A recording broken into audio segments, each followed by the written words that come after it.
Ladies, gentlemen, and vault hunters of all ages, Borderlands 4 is a massive game with lots of stuff to do, plenty of ways to do it, and while for the most part there aren't any necessarily wrong choices or wrong ways to do things, there's almost always a better way to do it than what you might already be doing. So today we're going to go over a bunch of things that you could be doing better, or should be doing if you aren't to begin with. First up then, fishing. This one might be about to blow your minds, but we've talked about the fishing mechanic in the game a little bit in the past, how as you are roaming around watery areas of the world, you might see a splashing puddle that you can grapple to pull stuff out, and how sometimes you will even get gear from this. But this actually has more proper mechanics than most people realize, and the trick to it is, just like actual real-world fishing, patience and watching the water. Specifically, if you look at the fishing prompt, the grapple prompt, if you stare at it long enough, it will start to vibrate a bit and it will start to pulse. If you grapple specifically when that animation is happening, that massively increases your chances of getting actual gear to pop out. Even legendaries can pop up, and there are even fishing specific dedicated drop legendaries in the game too, as funny as that is to say. Second then, let's talk about silos. Silos are incredibly important side activities in the world, and you should unlock them during your initial playthrough, even if you are someone who is mostly avoiding side content until the endgame. They have a fast travel point on them, they've got vending machines in them that can offer good loot, and capturing silos is how you reveal vault fragments on the map, which is what you need to have to be able to do the vaults, and well, I mean, we are vault hunters after all, even if they are optional content. It's sort of what we do. But even with all that aside, the truly common mistake related to silos is that people don't realize you can use them to travel extremely long distances very easily. When you capture a silo, it opens up a, silo in front of it, and a big balloon floats up out of it. If you walk up to the bottom of the mechanism itself, you can grapple it to be sent way up in the air, and then you start gliding super quickly and without using any of your glider gauge. You can use this to get around quite quickly to certain places on the map, most notably being Splash Zone, the boss all the way in the south of the Fade Fields, as I know people do love to farm this boss. You can get to him super quickly from the silo just to the north of his location very easily.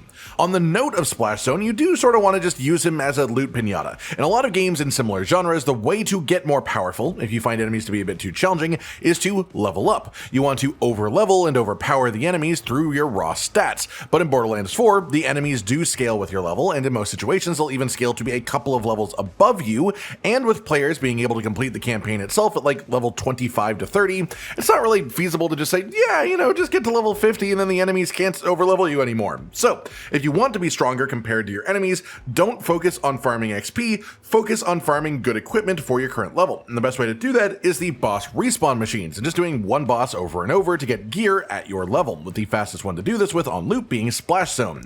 Kill him, he drops some loot at your level, and then you can do it again over and over with the Encore machine.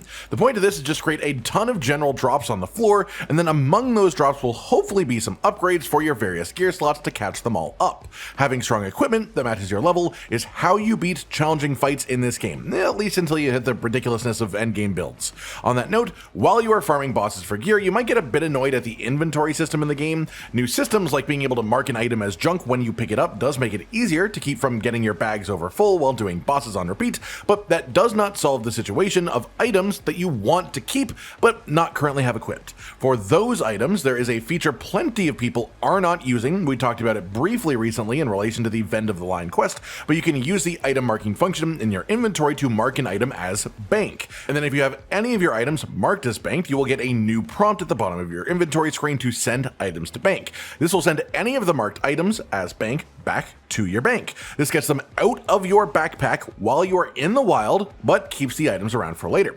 And you will have to start buying bank slot STUs once you start doing this, but it just makes inventory management way simpler, and that in itself makes boss farming have less downtime and feel more enjoyable as well.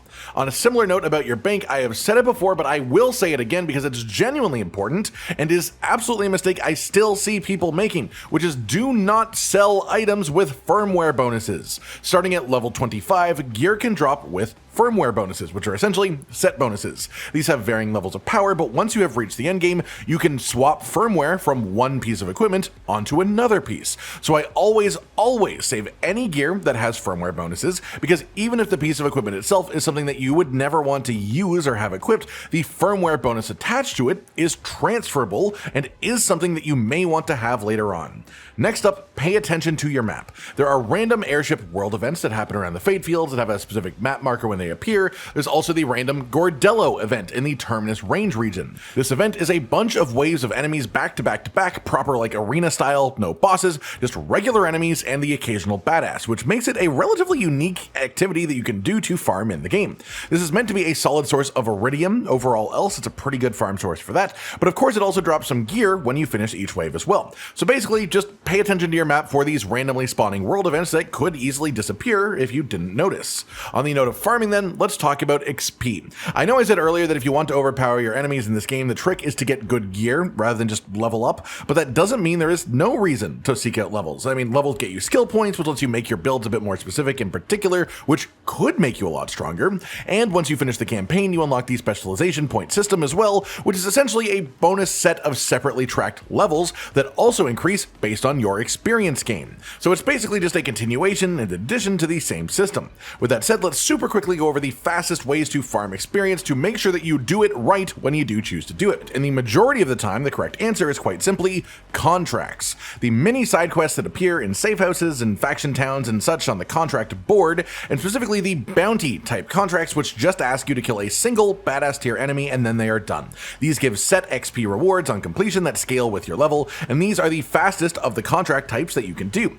Once you reach the end game and enter Ultimate Vault Hunter mode, you can even get Vile contracts. These reward even more XP, the orange legendary XP reward, and they have a decent chance of giving you legendary equipment in the rewards too.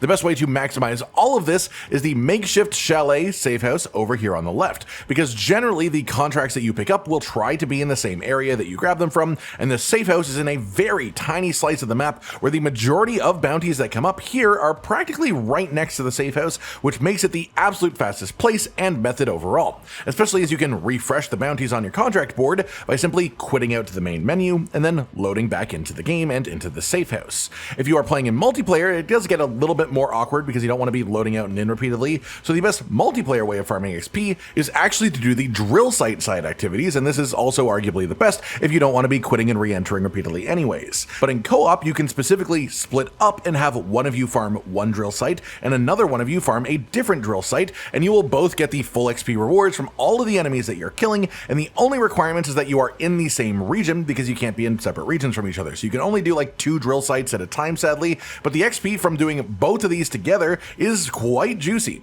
Small tip now, in relation to spending skill points, and especially when you're in the skill point machine, you don't have to respec your entire tree to undo mistakes in skill placements. When you first use the machine, you do have to reset an entire tree to begin with, but when you are actually putting your skill points back in afterwards, you do not have to reset large portions at the same time. As long as you don't actually leave the menu, all you have to do is right click and it will undo the most recent point that you spent. So if you accidentally put 1 point in the wrong place, you don't have to redo your whole thing, you don't have to redo the full skill tree, you just have to redo 1 or 2 points. Simple, but useful for sure. And this applies to leveling, even outside of the respec machine too. You are not locked into your skill point spent until you exit the skill tree menu. You can right click to undo. And I don't know the controller input, but I'm sure if this function exists on PC, it should exist for consoles as well. Next up then, some actual numbers now that we know them. I've talked about the importance of trying to element match enemies in the past, but now we know the actual specific percent differences that everything is making now, so let's really drive home how important the system is and the mistake that would be ignoring it.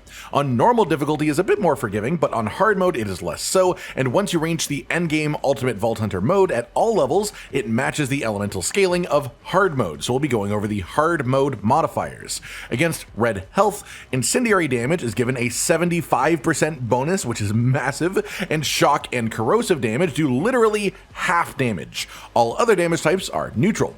Against blue health, which is shields, shock damage is given a 75% bonus, radiation is given a 50% bonus, and then incendiary, corrosive, and cryo damage only do half damage, which again is an insane difference. To yellow health, which is armor, corrosive damage gets a 75% bonus, cryo gets a 50% bonus, and incendiary, shock, and radiation only do half of their standard damage. Depending on the build that you're using and such, you might be able to overpower some of the resistances here, but it's undeniable that they do have a massive effect. A kinetic weapon is neutrally strong against every type, which makes them good for general use if you don't want to deal with having your damage halved against certain buff types, but the flip side of that is if you are struggling against a boss that has like pure red health maybe, then maybe what you need is just a good incendiary weapon to completely tip the balance.